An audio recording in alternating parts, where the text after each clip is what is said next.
All right, we're pleased to have joining us now for the latest on tariffs and trade. On the eve of that August 1st trade deadline, President Trump says Treasury Secretary Scott Besant.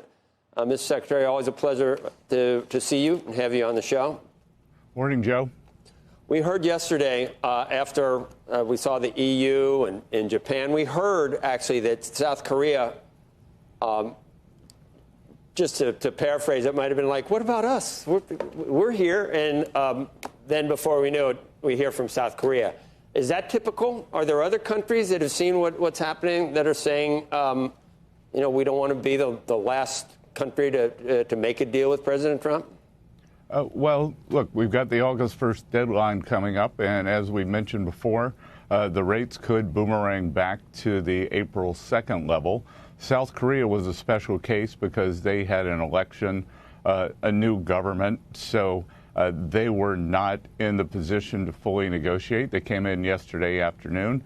They presented a very good offer. President Trump moved the offer up a bit, and we reached a very good agreement where they will have 15% tariffs. They will buy a substantial amount of U.S. energy.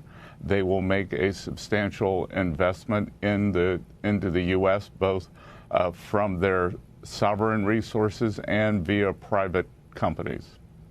So that sounds like a template. It sounds very similar to some of the other recently announced deals. What will it do for us in terms of exports to South Korea?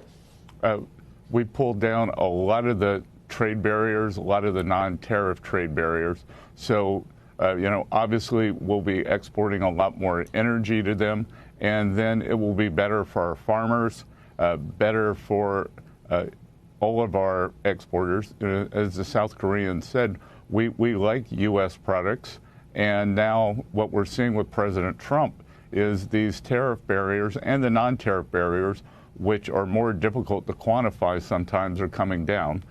Jameson Greer, the USTR ambassador, has a book that looks like kind of 3 of the old New York City phone books that is a list of all the non-tariff barriers by country. They had been substantial. I believe with